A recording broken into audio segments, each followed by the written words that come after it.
explicar para vocês agora o principal indicador que eu utilizo ao iniciar meu dia, abrir o gráfico, para encontrar a zona perfeita para eu abrir ou para fechar uma operação. Então, árbitro, certo? Gráfico de 1 hora. Então a gente pode verificar aqui que essa linha, pontilhada roxa, é uma zona de troca de polaridade. Então o preço veio testar aqui como resistência e agora está testando ela como suporte. Então se a gente puxa um fibo dessa pernada maior,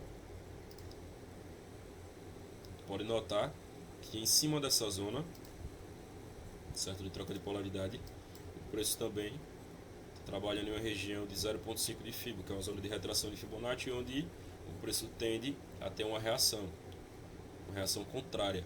Então a gente pode verificar que ao encontrar essa zona, o preço tende a devolver, certo? Então, mais uma confluência seria também dessa pernada menor. Então, nessa pernada menor, a gente pode verificar que o preço está encontrando um 0,6 de fibo também nessa mesma região. Então, temos o 0,5 dessa pernada, o 0,6 dessa pernada, e se a gente puxa um fibo ainda maior, a gente pode verificar que o preço também, nessa mesma região, temos a confluência do 0,3 da pernada maior. Então, uma reação na macro, pequena na macro, na micro vai ser bem maior. Então, esses candlezinhos pequenos aqui, certo? Essa reação, por exemplo, desse candle, aqui são 60 candles de 5 minutos. Então, há uma confluência nessa zona e com isso eu vou utilizar essa zona para me basear nas minhas operações. Então, supondo que atualmente o mercado está baixista, como dá para ver, o mercado está formando um padrão semelhante a uma bandeira, não é uma bandeirinha perfeita, mas é algo semelhante. Então, está apresentando um padrão de continuidade de tendência. Então, nessa região, certo? Eu posso utilizar para abrir tanto um short quanto um long. Por quê? Sendo mais específico, comprar ou vender. Por quê? Porque ao encontrar essa zona, o preço teria a travar. Então, supondo que supondo que o preço faça isso, rompa essa zona, venha testar, acontece esse cenário. Então, se eu abro uma operação nesse momento, meu stop vai ficar acima da máxima. Então, para eu ser stopado, o preço precisaria perder essa zona de troca de polaridade, precisaria perder todas aquelas retrações de fibra, que vai gerar um impacto, certo? Vai gerar uma trava de preço e nós temos nesse caso barreiras contra nosso stop, além das médias móveis, além de outros fatores. Estamos falando aqui só do que eu estou mostrando. Então, caso ocorra o fator contrário, onde o preço venha buscar essa zona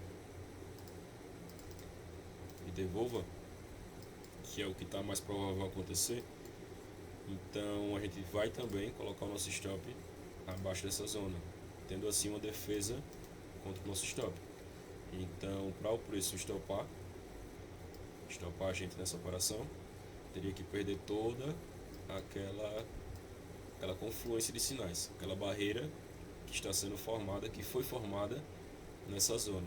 Então, nesse cenário seria mais interessante, porque como é uma zona de retração, a tendência é que ele funcione nessa situação aqui mais como suporte do que como resistência, mas a troca de polaridade ela não tem isso, ela vai funcionar tanto como resistência quanto como suporte.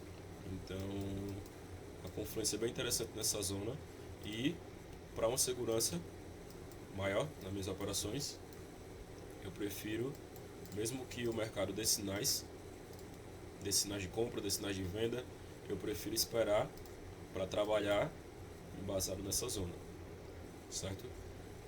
Então, Então seria isso. Esse é o principal ponto que eu tento focar assim que eu abro o gráfico no meu dia, para saber e buscar essas zonas, para eu me embasar nela para abrir ou para fechar operações. Então, por exemplo, se eu abro uma operação shortado nessa região, se o mercado na micro dá algum sinal nessa região, eu vou utilizar essa zona de trava de preço, uma zona que claramente o preço vem capturar a liquidez, depois tem uma reação forte como meu alvo. Então, se eu abro a operação aqui, não tem lógica eu continuar posicionado após encontrar esse alvo, porque a probabilidade do preço devolver é muito grande. Então, se eu abro um short aqui, esse aqui vai ser o meu alvo, certo? Se o mercado no micro der algum sinal claro de que vai cair, por exemplo, esse aqui vai ser meu alvo. Então, encostou nessa zona, eu fecho a minha operação. Não tem lógica eu continuar posicionado após encontrar essa zona, porque a chance do preço devolver tudo é muito grande.